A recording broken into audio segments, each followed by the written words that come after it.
I'm Cynthia for Arbiz.com with Becky Nunn from Nunn Design. Hi. Hi, Becky. Hi. And today you're showing us another technique. I'm going to show you another cool technique. One? I think it is. It's one that took me a while to figure out, but it's how to embed organics into resin, a two-part resin. And there's lots of bad information out there. There's a lot of no information out there. Right. You know, just trying to figure out what's the best way to preserve flowers to put into resin. And I have to say, I'm still figuring it out too. Some things I've just learned to deal with. You know, it's like, okay, we're gonna have bubbles when we do that. Right. But here's some ideas that I have and ways in which you can preserve your flowers. Okay, great. So let's start with, first talking about, we're gonna do some projects where we show how you can embed organics inside keepsakes, like this. We can also show how you can do them into an open back bezel like this, and how you can use them into an open back bezel like this. Okay. So what you're going to want to do first is to preserve your flowers. Right. And some of the ways in which I have found that preserves flowers really well is using a silicone gel. And I tried out this silicone gel. It's a flower drying art, and it comes in different pounds you can purchase. And this is ideal for like using for wedding flowers or funeral flowers or anything that you want to preserve. It's very simple to do. You just take a Tupperware container and put a layer of the silicone gel down and then lay your flowers down in it. So we put a layer down, then we would lay our flowers, pour another layer on top, and you just build multiple layers inside the gel. Okay. And inside the silicone gel, and you let it dry for the amount of time. On the packaging it has, like, for different types of flowers, it takes different types along different durations of time. So mine were about 3 days it took to dry them. And what happens in that process is it wicks all of the moisture out of the flowers, leaving it completely intact with the same color that it went in. Another way to do it, so that's one, and another way to do it is to let them dry naturally, like on the windowsill at your house, and the natural sun will dry them. It tends to darken the color of it. You can see they're kind of, withered a little bit versus a piece that was dry with the silicone gel. It's completely intact, like you would see here. It doesn't even seem like it's dry, actually. No, but it's bone dry. It's very, very dry. It feels like paper. Okay. And this gel we can find in any craft store, right? I'm not sure exactly where all you can find it, if it's in any craft store, but you can definitely look in any craft store.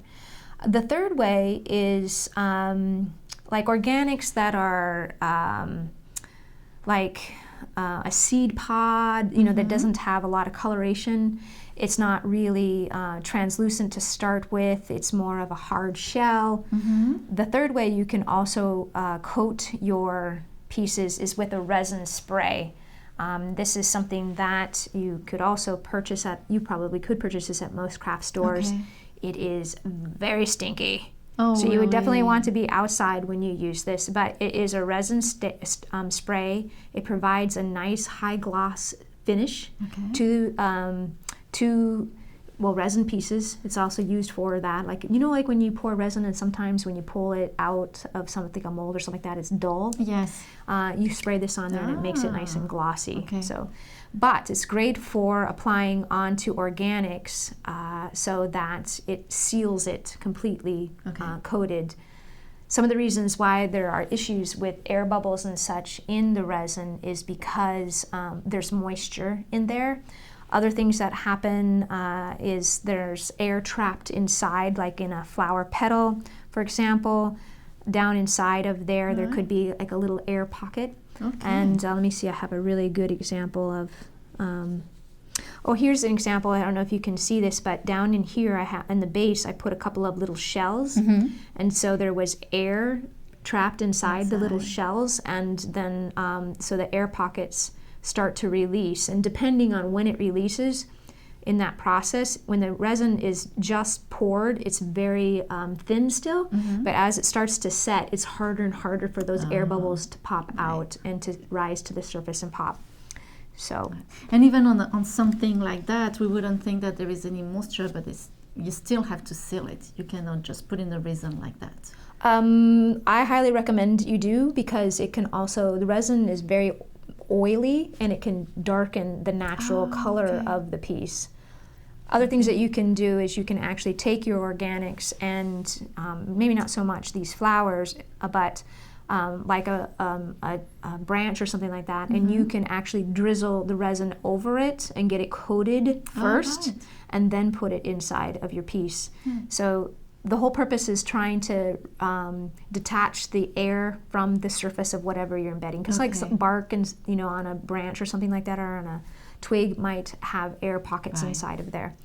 All right, so I have some pieces here that I've already preserved. I used the silicone gel for these, and for these little guys right here, I did the same. I used the silicone gel. So I'm going to pull off, like, this is a dogwood tree. It blooms this time. Well, actually, we're such an early blooming season. It's already bloomed and done. I have taken a couple of the different open back bezels that we have at Nunn Design, and you would just take your organic and you would just place it right inside of there.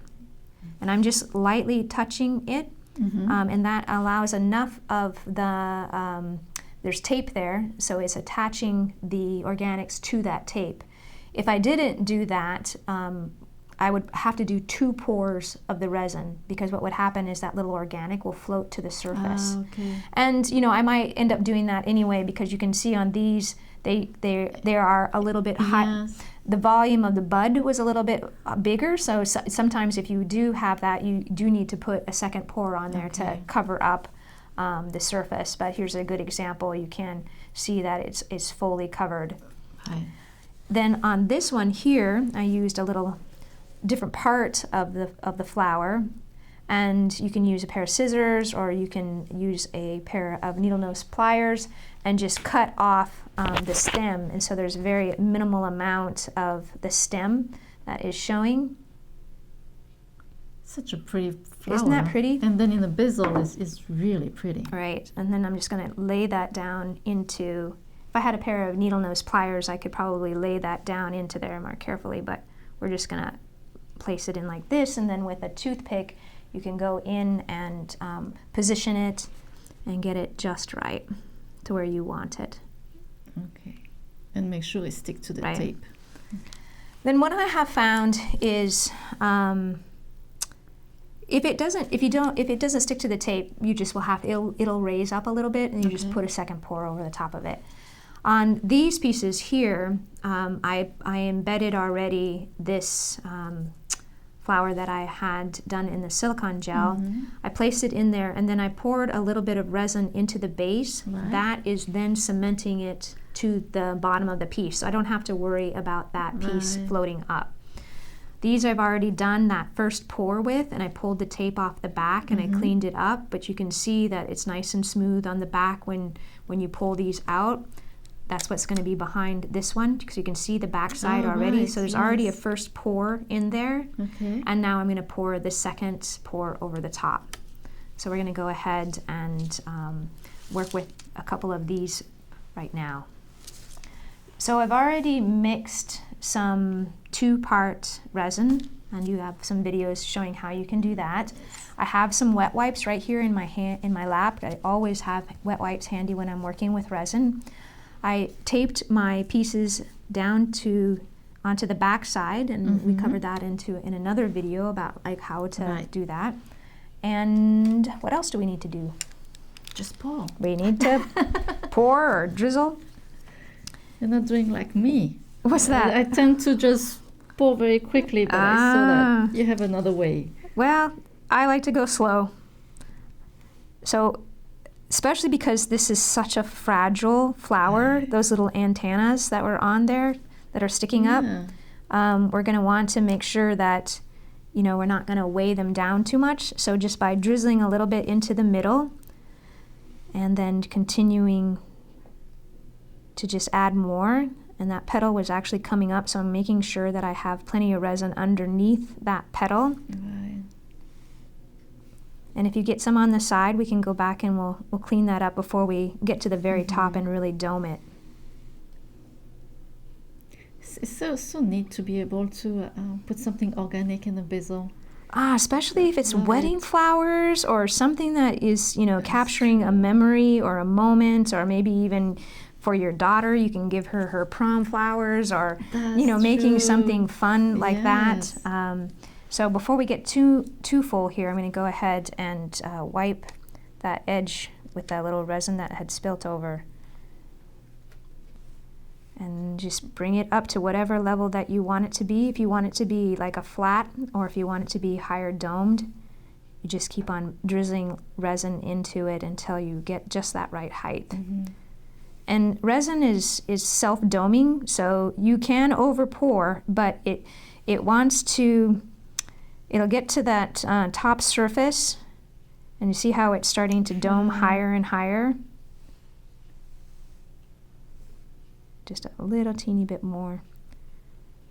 I really like your new very deep basil. Oh, these are because you can so put much fun. bigger- These are so yeah, much bigger fun. things. So if you want to, you can go ahead and take your toothpick and bring it over to that side edge. I already had some already spilled right there. Mm-hmm. So I can just go ahead and move that resin around with my toothpick.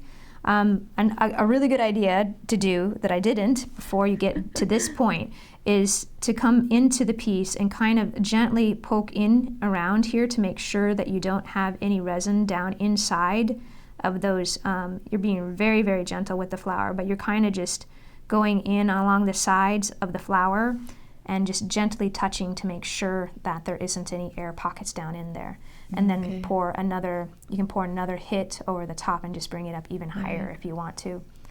On this piece right here, I already had done that process, so I would just fill that one. Mm-hmm.